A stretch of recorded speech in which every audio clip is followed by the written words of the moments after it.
Most of us think of snakes as fearsome symbols of death. In the poem The Snake Trying, the poet William Wrightson Rose is trying to say that all snakes are not poisonous.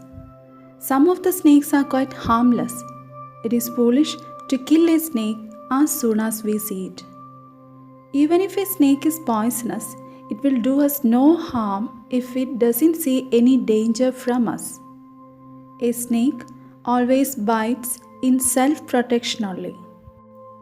Otherwise, it is as harmless as any other creature.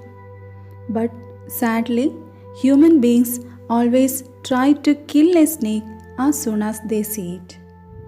In this poem, we can see a snake that escaped from being hit by a stick held by a person who is trying to kill it. It's a green colored snake, harmless kind. Here starts our poem, and this is the first stanza. The snake trying to escape the pursuing stick with sudden curvings of thin, long body. How beautiful and graceful are his shapes. Pursuing means chasing or following. Curvings, twisting. So here the snake is trying to escape from being hit by the snake that is following it. A stick is following the snake. That means a person who is holding the stick is following the snake to hit it. But what the snake is doing, it is trying to escape from that pursuing stick. Pursuing stick means following stick. A person is following the snake with a stick, and the snake is trying to escape from that person who is holding the stick. Okay, then look at the next line. How beautiful and graceful are his shapes. So as the snake is trying to escape from this person who is holding a stick, who is trying to hit the snake, what the snake does, it makes sudden curvings with its thin, long body. It twists and turns and forms fascinating shapes, beautiful shapes, graceful shapes. It is trying to escape from that person by moving its body. Okay, as the snake crawls, it forms some beautiful shapes, and that's the thing the poet says here as graceful. Okay, how beautiful and graceful are his shapes. So in the first stanza, we saw a snake which is trying to escape from a person who is following the snake with a stick to hit it. And what the snake does, it tries to escape from that person by moving its body, by making sudden curvings, by making sudden movements, by making sudden twists and turns with its thin, long body. And here the poet says that it's so beautiful and it's a very graceful scene to see the snake's movement and its shapes. Then look at the next stanza. He glides through the water away from the stroke. Oh, let him go over the water into the reeds to hide without hurt. Small and green, he is harmless even to children.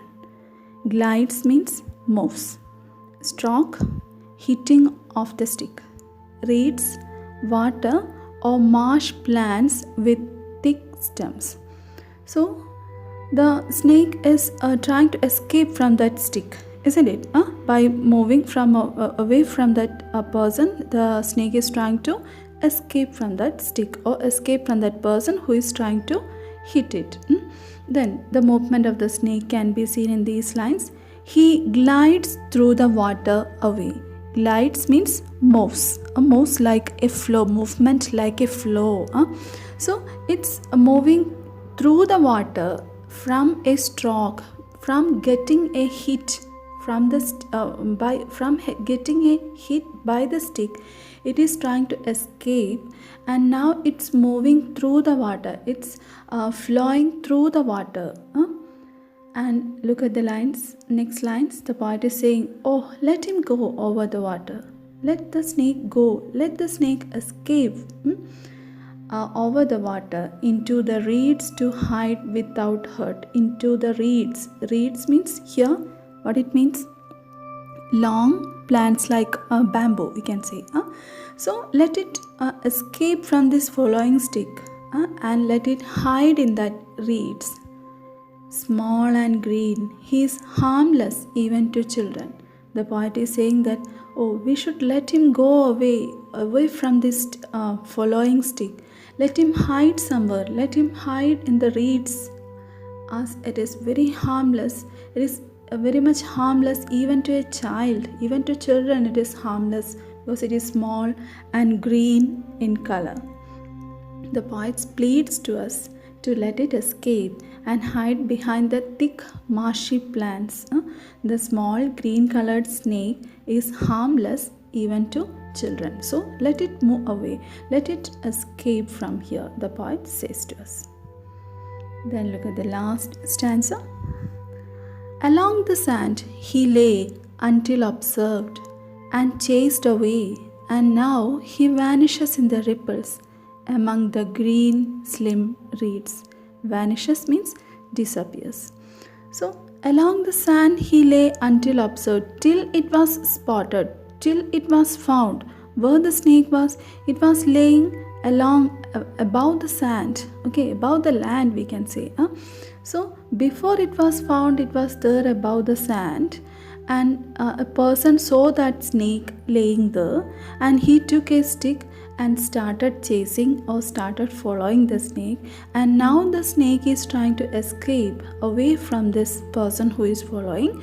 Through the water it flow, and now the poet is saying that it lay until observed and chased away, and now he vanishes in the ripples. And now where is the snake? It is being moved away from this person, and it vanishes, it disappears in the ripples. What's the meaning of ripples? Here, waves. Waves among the green slim reeds. Reeds, we already told, water or marsh plants with thick stems. So this snake has disappeared into that green slim reeds now, till that it was laying there above the sand, till it was spotted, till it was found and chased away and followed by the person holding a stick. It was laying quietly in the sand. In order to save itself, the snake flew through the water, and the snake disappears in the ripples of water and hides in the camouflaging green bushes of the marshy plants. Now the snake is completely been hidden from there. The snake has escaped from there. So what all things we said? The poet describes beautifully a snake trying to escape from a person who is following the snake. Then it escapes by curving its thin long body.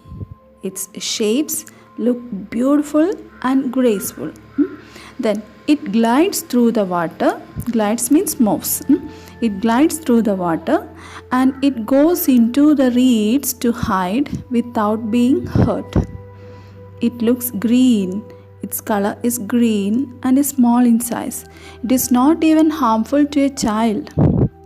Then the man is chasing it with the sticks, and it is escaping from that stick, and it lies along the sand till it is seen. Till it was found, it was laying there on the sand.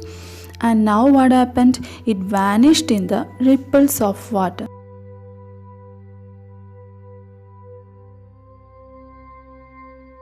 It disappears among the green, slim reeds. Now, that man can't harm that snake. It is safe in its hiding place. So, that's the content of this poem. I'll read it once again. The snake trying. The snake trying to escape the pursuing stick. Pursuing means following. With sudden curvings of thin, long body. How beautiful and graceful are his shapes. He glides means moves. He glides through the water away from the stroke. Stroke here means attack. Oh, let him go over the water into the reeds. Reeds means long, thin plants like bamboo. Into the reeds to hide without hurt. Small and green, he is harmless even to children. Along the sand he lay until observed, and chased away, and now he vanishes in the ripples among the green slim reeds. So, what's the summary? What's the content? A harmless green colored snake tries to save itself from being hit by a person who is chasing it with a stick to kill it. And the poet says that the snake is harmless even to children because it's green in color and it's very small. People fear snakes, and when they see a snake, they try to kill it with a stick. And the snake tries to save itself and hides behind the green colored bushes of that marshy plants growing in the water. It hides in the ripples of the water in order to save itself. The snake disappears behind the marshy plants. So that's the content of this poem. And now we can look at the poetic devices used in it. First one is alliteration. What is alliteration? A repetition of consonant sounds, isn't it? Here, the repetition of a consonant sound in two or more consecutive words is seen in the usage, he is harmless. H. It is repeatedly been used. He is harmless. So, alliteration is there in that usage. Next one is transferred epithet. That means the adjective used with a noun refers to a noun other than the one with which it is used. Look at this example. You will understand it better by looking at this example. Pursuing stick. Here, transferred epithet is used. What it means really? Pursuing stick. Is the stick following the snake, or a person who is holding the stick following the snake? Really, a person is following. A man is following the snake by holding a stick. But here it is said as the stick is following the snake. Okay. So pursuing refers to the person who is holding the stick and not the stick itself. So if an adjective is used in order to refer some other thing, we can say it is a transferred epithet. So the usage is being transferred from the person to the stick. Really, a person is holding the stick, but here it is said that the stick is following the snake. So transferred epithet is the next literary device used here. That's all. Now we are moving to the question answer session. Look at the first question. What is the snake trying to escape from? Let's answer. The snake is trying to escape from the person who is chasing it with a stick and is trying to hit it. So the snake is trying to escape not from just a stick, but from a person who is chasing it with a stick and is trying to hit it. Look at the second question. Is it a harmful snake? What is its color? Is it a harmful snake? No. The snake is harmless. It is green in color. Third question. The poet finds the snake beautiful. Find the words he uses to convey its beauty. The words used to describe the snake are beautiful and graceful. From these two words, we can understand that the snake is beautiful. And these two words are being used by the poet to refer the snake as beautiful. Fourth one. What does the poet wish for the snake? What does the poet wish for the snake? Answer. The poet wishes that the snake saves itself. So, really the poet wants to save the snake from that following stick, and he wishes the snake should never be killed by that person. So, the poet wishes that the snake saves itself. Next question. Where was the snake before anyone saw it and chased it away? Where does the snake disappear? So before that person seeing the snake, where was it? That's the first question. Before it was seen, it was lying in the sand. Then next question, where does the snake disappear? It disappears behind the marshy plants. Now the next question. How does the poet describe the snake trying to escape? Really, it's a paragraph question. And the answer is, The poet describes beautifully the snake trying to escape in this poem. The snake tries to escape the stick by curving its thin, long body. Its shapes look graceful.